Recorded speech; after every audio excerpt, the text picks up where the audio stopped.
Good morning and welcome to Morning Movie News. Today for the first two stories we're going to talk about, again, two Disney movies, which one was a set of intentionally released photos from the film, the other was leaked. We're doing Cinderella and Avengers Age of Ultron. But then for the second half of the show, I want to talk about a developing story, and that's, again, race in Hollywood. We've been discussing it a lot lately. It took an interesting turn yesterday.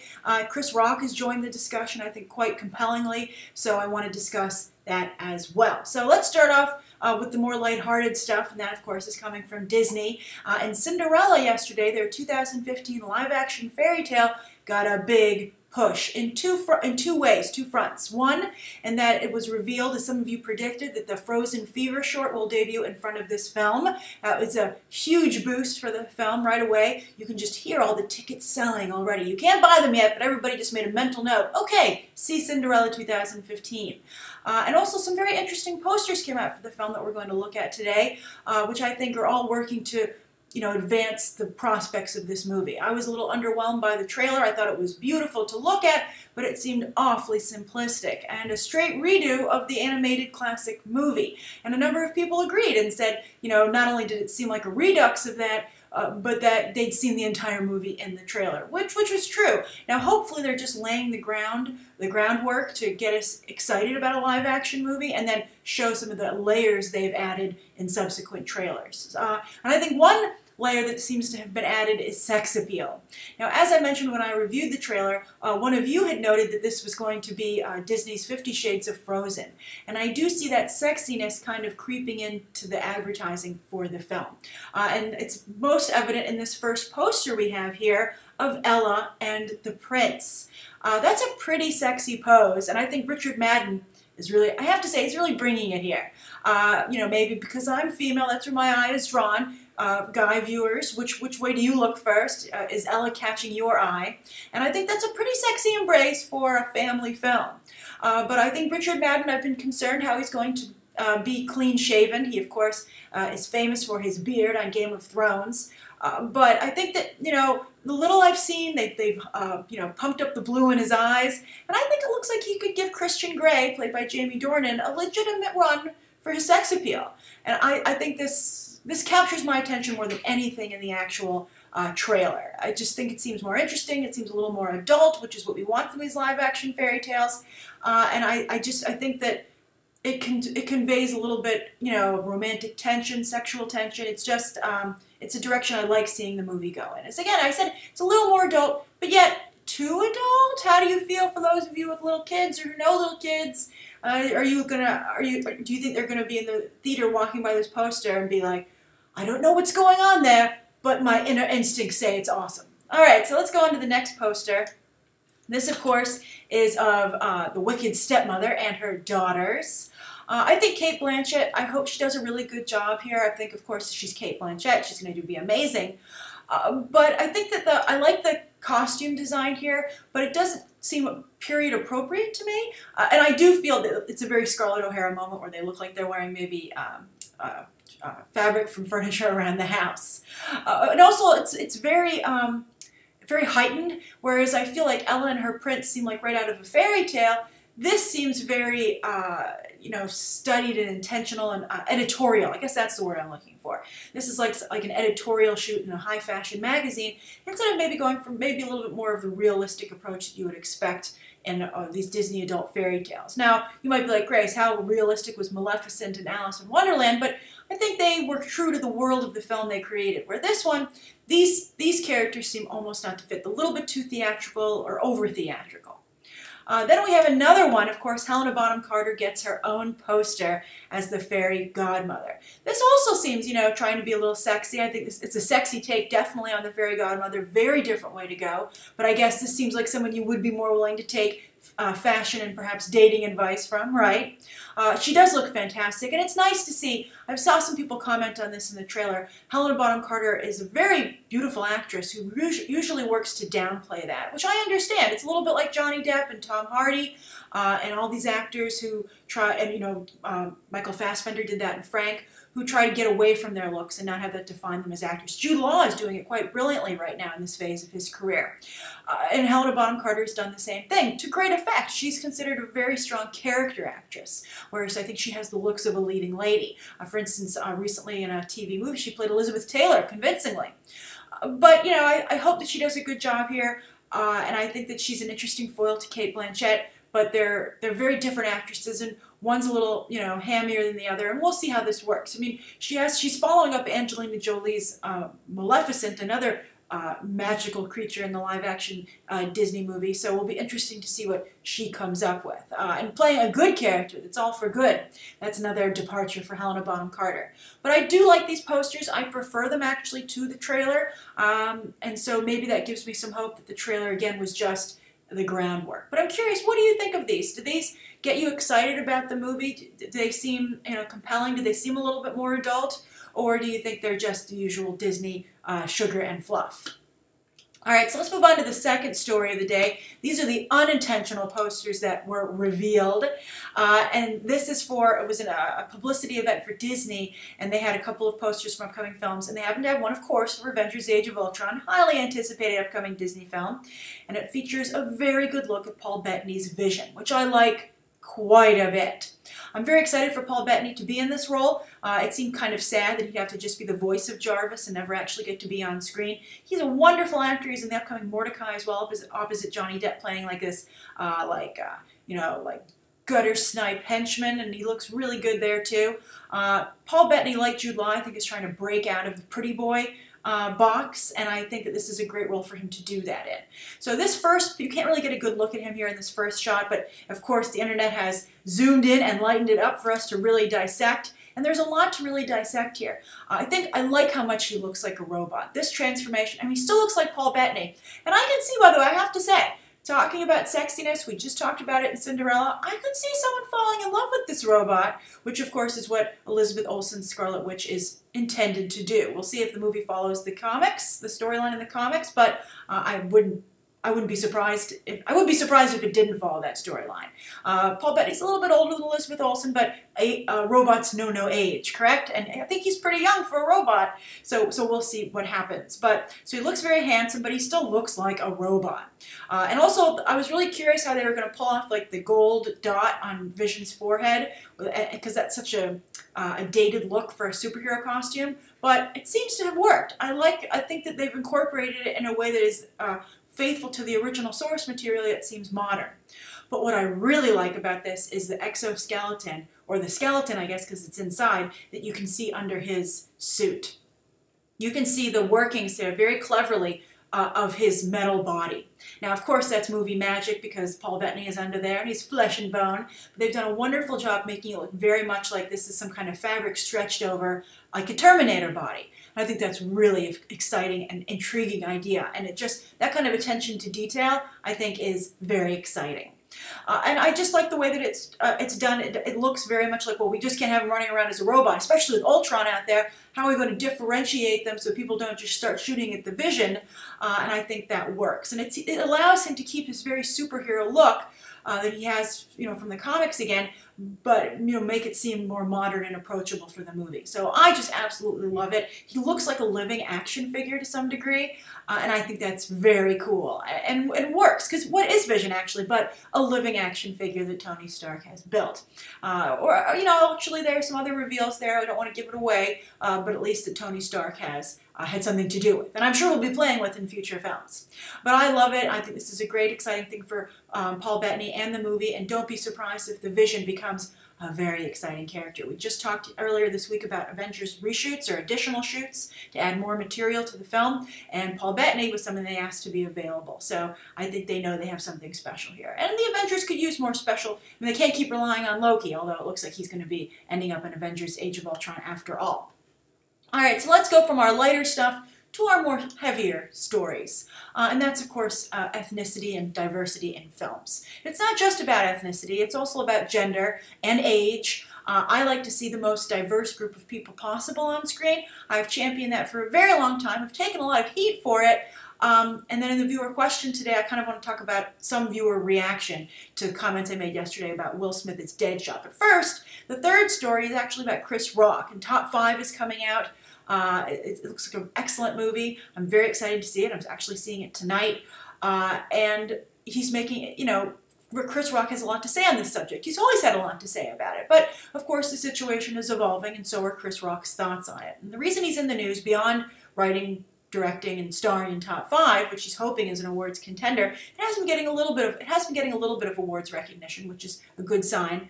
But he did a really wonderful essay in The Hollywood Reporter. I'll put a link in the video description about race in Hollywood and why he helps young black talent over young white talent. His argument being, someone else is going to help the white talent, I need to help the black talent. I thought that was a very compelling argument.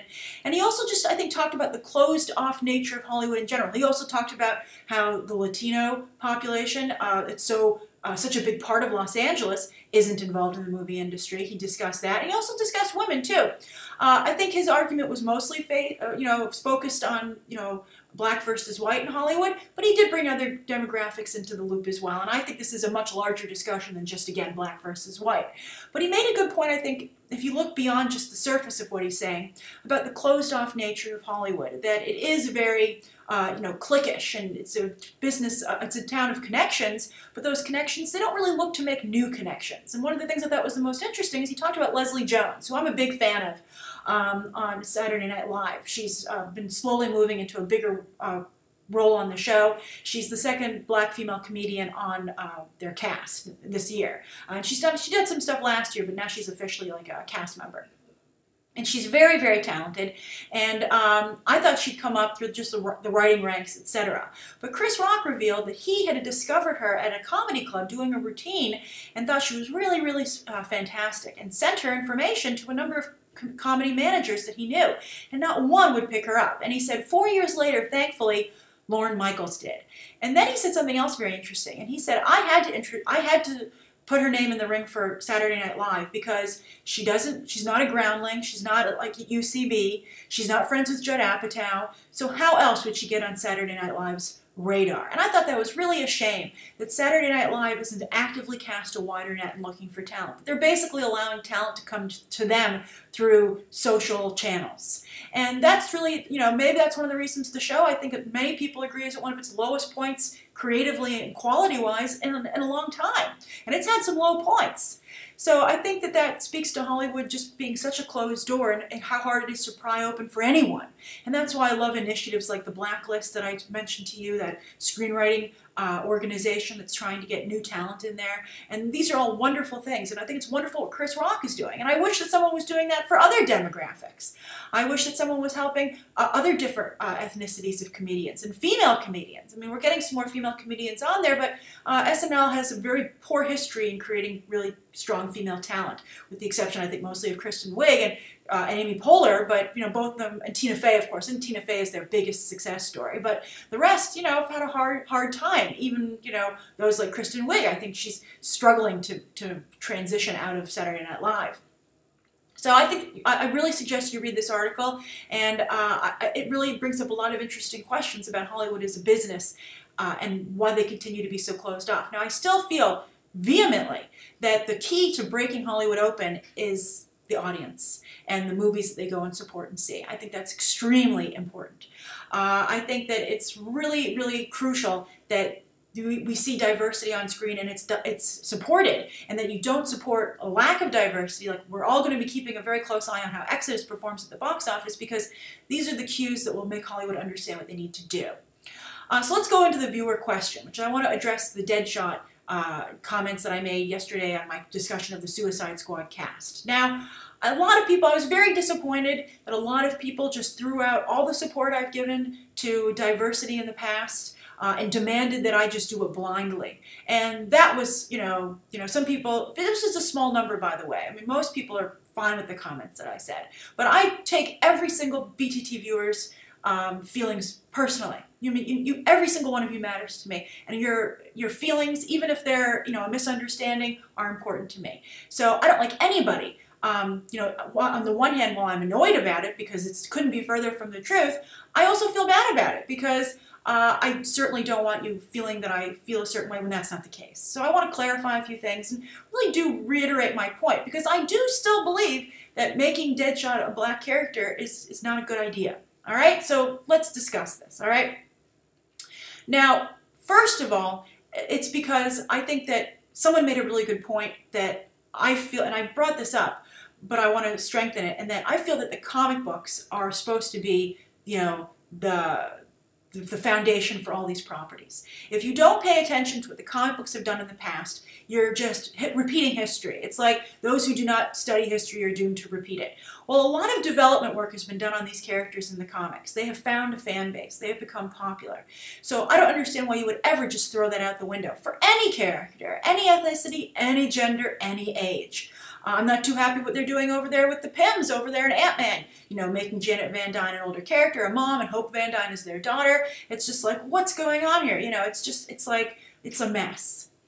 I hope it works out, but we'll see. So my feeling is that Deadshot, after years, maybe like decades of anonymity and not really clicking as a character, like if they had cast Will Smith as Deadshot pre-New 52, I would have had no problems with it whatsoever. I would have said, what a great opportunity to revitalize the character. Just as I've thought it was wonderful to cast Michael B. Jordan as Johnny Storm, because the Fantastic Four needs a serious overhaul, why I loved Lawrence Fishburne as Perry White, and why and there are new characters like John Boyega in Star Wars, which I think are great, but I'm getting ahead of myself. But then I thought, you know, the New 52 has done a really good job of, and this is the writers and the talent have done a wonderful job of taking this character, Deadshot, and turning him into something really great. To the point where Warner Brothers wants to make a Suicide Squad movie. And that's really exciting. I've come to really like Deadshot. Never cared about Deadshot in the past. I used to read Sinister Six, and everybody was paying attention to Catman. Nobody cared about Deadshot.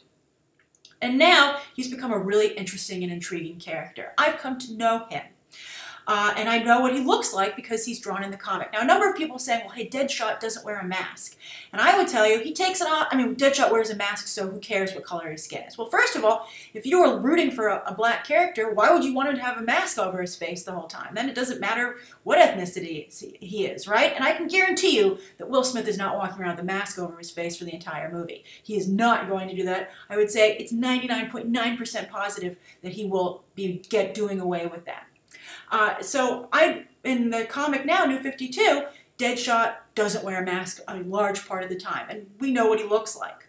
Now, some people have brought up a point and said, well, what does it matter about an ethnicity of a character? If he's black, fine, or if he's, you know, Hispanic or Asian, what does it matter? You know, people are people. But that's not true. Ask any person, and they will tell you that their gender and their ethnicity and their status in terms of, you know, money, if they came from a family that was, you know, having a problem or was, you know, very successful, all of these things make up the personality of a character. They all factor in. So you can't just go around changing these aspects of a character and think that it's not going to make a difference. So I think that Deadshot was working the way he was, and to throw that out the window, it's discouraging, and I don't think it's a good idea, and I liked the way the character was going, and while I am trying very hard to protect and to champion diversity, that includes white guys. You know, it's like the saying that people say that because of all the, you know, affirmative action and everything for every different demographic out there, that young white boys are being left behind in school. And a lot of people are upset the way Maleficent and Frozen treated male characters. We don't want to see that happen either, right? We want to have everything be progressive in a positive way. We certainly don't want to have to turn around and be like, oh, look, now we've become the people who make mistakes, right? That's not a good solution either. So I feel that Deadshot was working the way he was. Now, I said that Will Smith, and then I said, hey, you already have a perfect Deadshot who will play the character exactly like he is in the comics, and that's Tom Hardy, who's actually in this exact movie. So it's frustrating to be like, oh, hey, Deadshot's standing right there. Oh, but you're telling me it's this guy over here. Now, Will Smith, I said, should play Rick Flag, because that's a character that isn't well defined, and he could really do something with that, make it his own. And if it's popular enough, he could get a comic book, become a major part of the comic books as well, and it could just be a huge, big, exciting explosion. Now, some people decided to attack that and say, oh, well, what are you saying? Only small characters can be played by, they can only have their ethnicity changed? And that's ridiculous. I just said that I was in favor of Michael B. Jordan playing Johnny Storm. And as somebody pointed out in the past, I said that I thought Dwayne Johnson would be a great Superman, because you know what? Superman's not working either. And I think that would be a great way to change the character and to represent a changing America. America is no longer, it's a diverse, not a melting pot, but a stew. So why not represent a different demographic that's a big part of this population? So, and I still believe that Dwayne Johnson as Superman is a good idea. So you can't just cherry pick things that I've said in the past or call me a hypocrite because you don't like something I'm saying right now.